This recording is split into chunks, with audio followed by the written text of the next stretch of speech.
இன்றைக்கி வீடியோவில் நல்ல காரசாரமான பருப்பு தக்காளி சட்னி எப்படி செய்கிறது அப்படின்றத இந்த வீடியோவில் பார்க்கலாம். இந்த சட்னி நம்ம இட்லி தோசையோடு சாப்பிட்றதுக்கு ரொம்ப சூப்பராக இருக்கும்.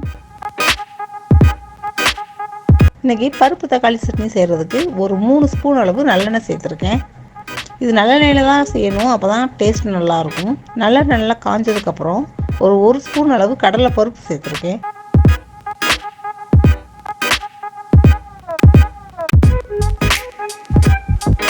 கடலைப்பருப்பும் லேசாக வறுபடட்டும்.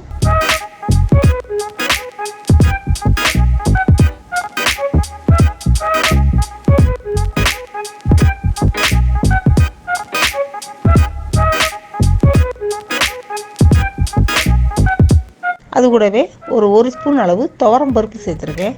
2 பருப்பையுமே இப்போ பொன்னிறமாக வறுத்துக்கலாம்.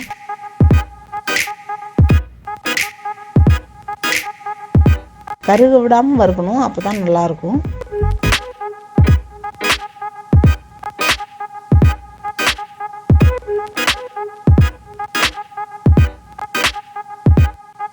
அது கூடவே ஒரு 5 வரமிளகாய் சேர்த்துக்கலாம். இப்போ வரமிளகாயை லேசாக வறுத்துக்குவோம்.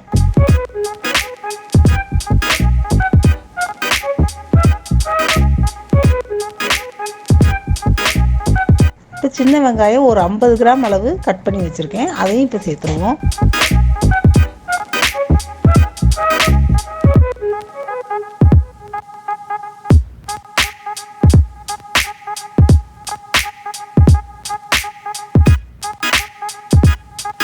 இப்போ அதுக்கு வேண்டிய அளவு உப்பு சேர்த்துக்கலாம். எல்லாமே அந்த எண்ணெயில் நல்லா இப்போ வேகட்டும்.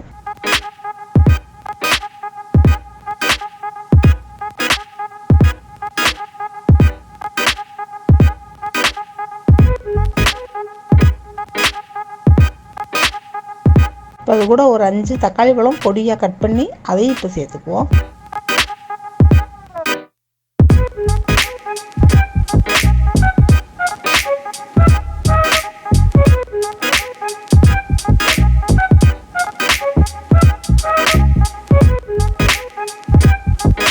இப்போ கருவேப்பிலையும் கொஞ்சம் சேர்த்துக்குவோம்.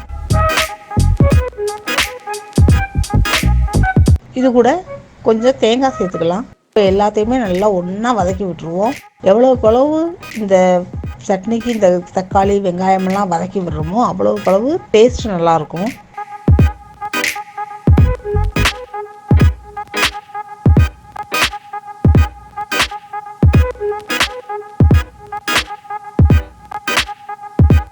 இப்போ எல்லாத்தையுமே நல்லா வதங்கட்டும். அந்த எண்ணெயிலே நல்லா சுருள வதக்கி விடணும், அப்போ தான் டேஸ்ட்டும் நல்லாயிருக்கும்.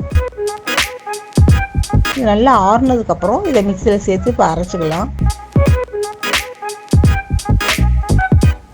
இது இட்லி தோசையை கூட சாப்பிட்றதுக்கு ரொம்ப டேஸ்ட்டாக இருக்கும்.